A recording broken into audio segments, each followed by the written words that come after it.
Was not expecting this at all. Oh boy, this is interesting. Not expecting this. No, I wasn't. Just a fascinating set of tests here.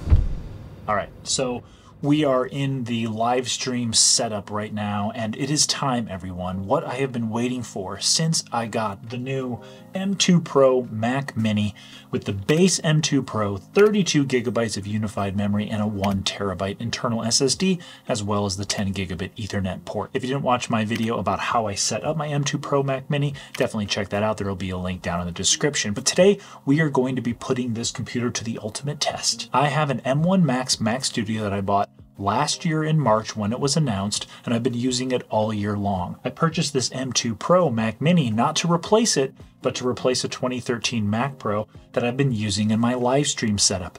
But I know you're all dying to know, just like I am, how does this export videos in comparison to the Mac Studio? And how does it export videos comparison to my M1 Pro MacBook Pro? But I'm going to save that for another video. This video is going to be about the M2 Pro Mac Mini versus the M1 Max Mac Studio. Now, just to go over the Mac Studio, base M1 Max processor, 64 gigs of unified memory, and a 2 terabyte internal SSD. We are going to be, first of all, working off of the internal SSDs on both computers. We're going to have all the media stored there, and we're going to export to the internal SSD. No external drives involved whatsoever. We're going to export 3 videos, a short, one of my YouTube tutorials, and then one of my YouTube vlogs. The vlog was recorded on the EOS R, the tutorial on my Canon C300 Mark II, and then the short on my iPhone 13 Pro Max. Now, all 3 of these videos have some heavy effects. There's Film Convert Nitrate, Motion VFX plugins, zooming in, zooming out, things like that that you might be using in your everyday edits, and we really want to put these computers to the test. Now, I'm going to export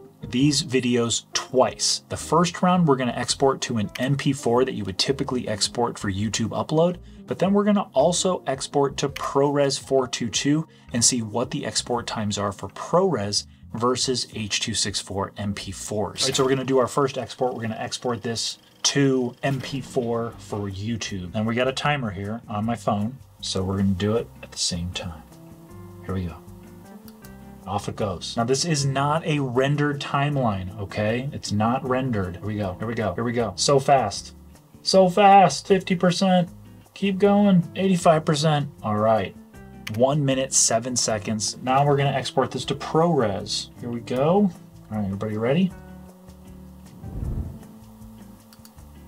All right, here we go. ProRes. 16%, 22, 30%, 35%, 40%, 47, 53, 59, 66, 70, 75, 81, 86, 92. Done. 20.4 seconds. That's pretty fast. So let's go on to our next project, and that's going to be one of the big ones. Here we go. Of course, my heat turned on, but I just hit the button as it exported. It got to like 88%, and it kind of just stayed there, and I'm like, I think it's going to finish. We're at 12 minutes, 40 seconds on export to H.264 MP4. All right. So we want to kick it out to ProRes. So let's reset this. Here we go. All right. And we're off. Here we go. Here we go. Here we go. Whoa. Pretty fast with old ProRes. 5 minutes, 28 seconds. Just like that. All right. So this one's going to be a little bit longer. And off it goes. Definitely taking a while. Yeah, starting to slow down to a crawl here, it seems. We're sitting at 85%. I feel like it's ready to finish. Oh, God. No! No! My screen! Oh, we're still good. 86%. Move your mouse every once in a while. Come on, export. Let's go. No fan activity off the Mac Mini with this. Chomping away at it. 88%. Come on. As the heat turns on. The heat is on. Heat is on. Wrap it up. Final Cut Pro. There it goes. Here's our export time. 34 minutes and 12 seconds. Quite the lengthy export time for a 16 5-minute, 40-second long video. All right, now let's export it in ProRes and see what it does there. Here we go. Now for this test, I really want to export videos that are like real world videos. It's not some 3D animation test. It's not just like a random piece of footage with a bunch of random effects stacked on it. I want it to be an actual video that I made. I really want to make sure that for you watching this, that you feel this test reflects something that you would actually do with your computer if you purchase this. Alrighty, we're getting down to the wire here, about 87% into this export, 88%, 89%. There we go. All right. Last export in testing the M2 Pro Mac Mini, the 6th and final test, and here are the results of an export of my tutorial. Export time was blurp 18 minutes and 25 seconds. All right, that's it. The M2 Pro Mac Mini, we've got all of our baseline tests, and now we can export the exact same timelines on the M1 Max Mac Studio. So let's jump into my edit bay and do all 6 of the same exact exports on my M1 Max Mac Studio and see if it's faster, just as fast, or slower than the M2 Pro Mac Mini. Let's go. All right, so we are in the edit bay with the M1 Max Mac Studio. So we're going to start off by exporting a timeline here in Final Cut Pro. This is my short video, and we're going to export to H.264 with an MP4 wrapper. And we're off. 88, there we go. Okay, this is interesting. Okay, here we go. 45 seconds. Wow. All right, for all you folks that are looking at the M2 Pro Mac Mini versus the M1 Max Mac Studio, so the M1 Max still faster than the M2 Pro Mac Mini as far as exporting this way. Now let's export it to ProRes and see what the difference is there. This is going to be really fast. Okay, pretty quick. Oh boy, this is interesting. 20.28 seconds, and the M2 Pro Mac Mini did it in 20.4 seconds. So pretty much neck and neck. All right, this is great. Okay, I love doing this stuff. Let's open up a new project. We're gonna do my vlog next, which is the video about setting up the Mac Mini in my Mac Studio. So we're gonna export this to H.264 first, and go. 88. Gonna finish. Come on, wrap it up. There it goes. Okay.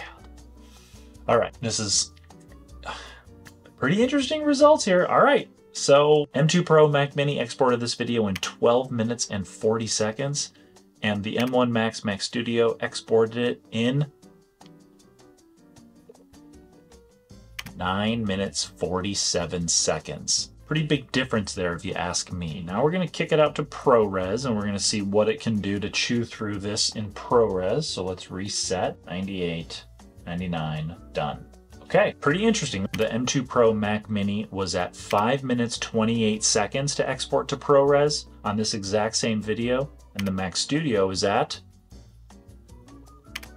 4 minutes 18 seconds to export this 10.5 minute long video to ProRes. That's a pretty good speed increase there. Almost an entire, actually more than a minute faster. All right, so that concludes testing the vlog. We're now gonna move on to testing the long form tutorial video. So let's pull that up. So let's start with H.264.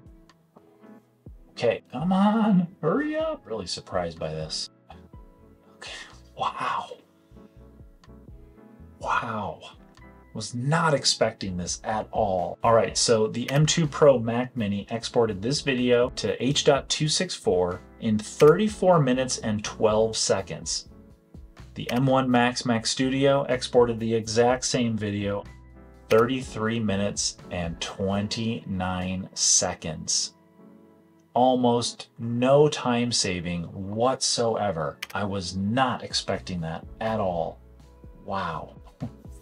Okay, let's export it to ProRes. Not expecting this. No, I wasn't. Well, okay, let's see. On the M2 Pro Mac Mini, the same timeline took 18 minutes, 25 seconds to export. And the M1 Max Studio took 18 minutes, 42 seconds. It took longer on the M1 Max Studio than it did on the M2 Pro Mac Mini. So the M2 Pro Mac Mini wins one export time. It did one faster at about just under 20 seconds. Fascinating. Really interesting results here.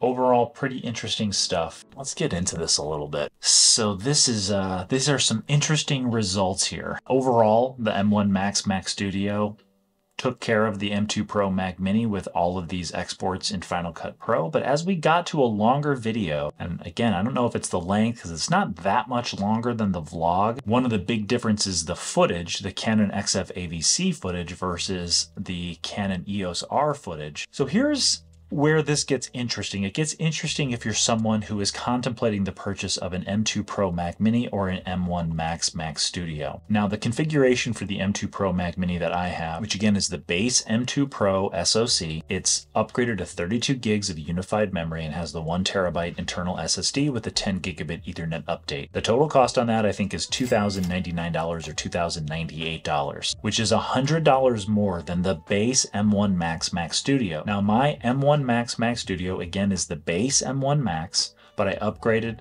to 64 gigabytes of unified memory and a 2 terabyte internal SSD, which brought the total cost of that computer to $2,999, so $900 more than my new M2 Pro Mac Mini. Now with that configuration, you have all the same connectivity on the back of the computer, the 4 Thunderbolt 4 ports, the 2 USB-A, HDMI, headphone jack, all of that. But on the front of the M1 Max Studio, and again, the M1 Max version has 2 USB-C ports and has the SD card slot reader, which don't come with the M2 Pro Mac Mini. If you're someone who is looking at which computer to buy, especially knowing that an Apple event is coming up most likely here in February or March, and there's a possibility that an M2 Mac Studio comes out, I right now would probably be waiting to see what happens at that Apple event to see if I'm going to get an M2 Mac Studio at around $2,000 or if I'm going to buy an M2 Pro Mac Mini with some upgrades that gets it around $2,000, $2,100. Again, I still like the Mac Studio because of the SD card slot and the USB-C slots. I think it's just more ready for prime time when it comes to photo and video. But the M2 Pro Mac Mini, depending on how you configure it, especially with a smaller SSD, maybe you only get the gigabit Ethernet port instead of the 10 gigabit Ethernet port, you can save a little bit of money and get a really powerful machine